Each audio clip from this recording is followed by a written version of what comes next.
And now, it's time for another Dice Tower review with Tom Vasel. Hey folks, today we're taking a look at an upcoming game from Yellow called Mexica. Now Mexica actually came out in 2002. It was part of what is called the Mask trilogy of games. The first was Tikal, then Java, the third Mexica. These games were called the Mask trilogy because they came in these big boxes with these big, ugly, ancient Aztec style masks on them. Mexica, that you can see, has a very different box here. It was reprinted here by Super Meeple and is being brought to America by Yellow Games. And so it's interesting. I remember liking Mexica when it came out, but it's been a long time since I played it. It's been 13 years since the game was made, so I was very interested to try out the new version, which is pretty much identical to the old one, except in component quality. Let's take a look.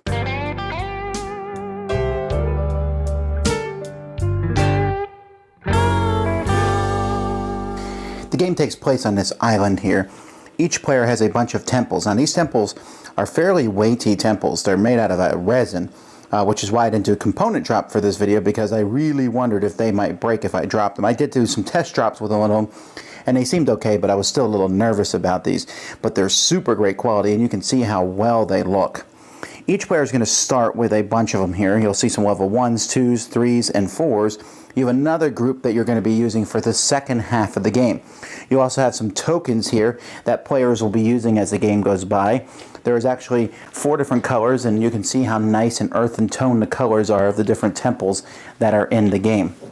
Now, on a player's turn, they have 6 actions. So you look at this card, and there's a bunch of pictorial references here, but it's really not that difficult. This shows you have 6 actions and shows you how much the different actions cost.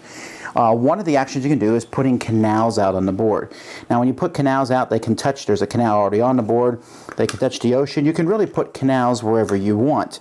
And when you place canals out on the board, and you can place a 1 canal or a 2 canal, it doesn't really matter. But when you place a canal, you might make a district, okay? And so each canal you place is 1 action point. If you happen to have your dude in a district, you can, for free, establish that district. So this district here is 1, 2, 3, 4, 5, 6, 7, 8. It's a size 8. So I'm going to take this token here, which is size 8. I can place it anywhere in that district. That token is basically there forever. You can't be moved. No one can move into it. And then I will score 4 points for founding that district. And if someone else happened to be in that district at the same time, they would score 2 points. So that's one way to get points in this game, is to found districts. Now, players can be founding districts and building and cutting up the thing in canals, but you're also going to be spending action points to actually move your guys. So it costs an action point just to move your people. It costs an action point to put a bridge on a canal, and you can then cross that bridge to get onto the other side. Or you can, if you're on the top of one bridge, it costs 1 action point to move from one bridge to the other by boat. Or you can spend 5 of your 6 action points to teleport to anywhere on the board. And sometimes you have to do this because people might hem you in where you can't move. And that's because for some action points you can place a temple. The number of action points it costs to place a temple is on the temple. It's a temple size, so this is a 3. So maybe that temple's here, and then my opponent puts one here. Now I'm trapped, and the only way to get out is either for me to build a bridge here and go that way, or to teleport out with 5 action points. You can also spend up to 2 action points each turn by getting some tokens here that you can save. You're basically saving actions. You can have as many of these tokens as you want, but the most you can take on a turn is 2. But you can spend these in the future to have more than 6 actions. This will keep going till all these tokens over here are gone. These districts, you can see there's a 4, 4, 6, 9, 10, 12, and 13 size district, although these are randomized and they'll be different each game.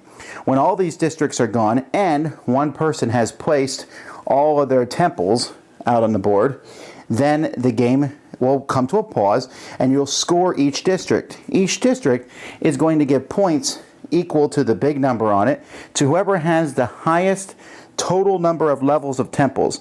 So in this district here you can see red has 2 level 3 temples, so that's 6 to 3. So red would get 8 points. Black is in second place, so black would get 4 points. If there was a third place, they would get 2 points. And you'll score for each of the different districts around the board. If there's a tie, ties are friendly. Each player will get the same number of points, but then there's no next place. If there's a tie for first, both players get the first total of points, but then there is no second place. So players are going to go around doing that. This starting temple here has to be totally inside a district. After everyone scores, you will then put out 7 more of these numbers that you didn't use the first time. Players will get all the temples they haven't used, and if they're not the person who finished out the first round, they might have some left over. And you keep going till all the 7 of these are gone again. And then one person has put out all their temples on the board. Everyone gets one final turn, and you do scoring again. And then whoever has the most points is the winner of the game. It is possible as the game progresses that you'll look and say, here's a 12 size, but it's impossible for any 12s to be built based on what's left over. You have to chuck some of these out of the game because they're impossible to be built, and that can also help hurry up the game. And that's how you play. As I mentioned, component quality has really changed. The original Mexica had plastic temples, and they were okay, but they looked plasticky over the table. These resin temples, they look amazing. Now, it does make the box heavy, so if you're having to ship overseas, have fun with that.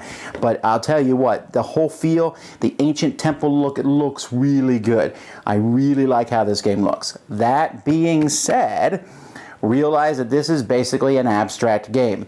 Yes, you're placing temples, but teleporting guys around the board, moving around, you're basically just moving around building temples, but there's not a really strong theme here.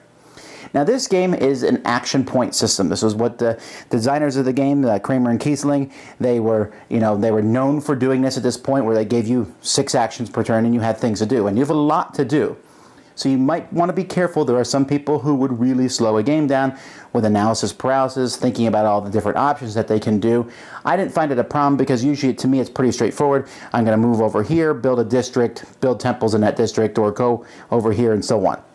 Mexica can be a very mean game. You're trying to swoop in, build a district out. Someone else builds a nice district out. You're like, ooh, I'll go in there and put temples and take over that district and get the most points at the end of the game. Founding districts is important because it does give you points, and those points can be the difference of whether winning or losing. But controlling them with all the different temples, and I have to say the board looks amazing as the game progresses because there's temples all over the place. It just looks cool. It looks like a temple metropolis. But boy, you're really at each other's throats. In the 2-player game, there's a variant where you're basically using a 3rd set of temples out there, so it keeps things going. But the game really shines with 3. I really enjoyed it with 3 players, although it does also work with 4. I found it very intriguing. I like the idea of saving actions. So there's that turn where you want to take 10 actions. That teleporting option takes 5 actions out of your 6. But sometimes, not only is it necessary, but sometimes you'll do it just to go to a side of the board no one else is on and hopefully build some districts up there too. And so as the board gets cut up into districts, there's fewer and fewer areas, and players are fighting for those. They're running back and forth. They're trying to trap each other in different areas. It's pretty interesting. And like I said, it's mean, but it's not the kind of mean where I think people want to flip the table. But there's certainly a lot of interactiveness and a lot of back and forth.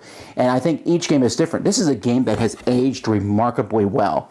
And like I said, when I first played it, I did enjoy it, but I like it better now, I think. And not anything, the game has really changed, but I find that this style of game has worked really well for me.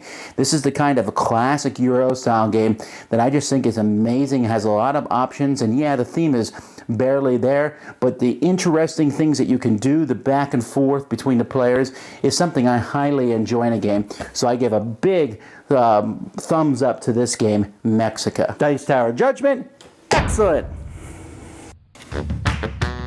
Thanks so much for watching the Dice Tower videos. Find more great videos and reviews, as well as our top-rated audio podcast at Dicetower.com. You can also find other great shows at Dicetowernetwork.com. I'm Eric Summerer, and you've been watching The Dice Tower. The Dice Tower is sponsored by Cool Stuff Inc., where you can find great games for great prices. Cool stuff in stock. Check them out at CoolStuffInc.com. Shut the door.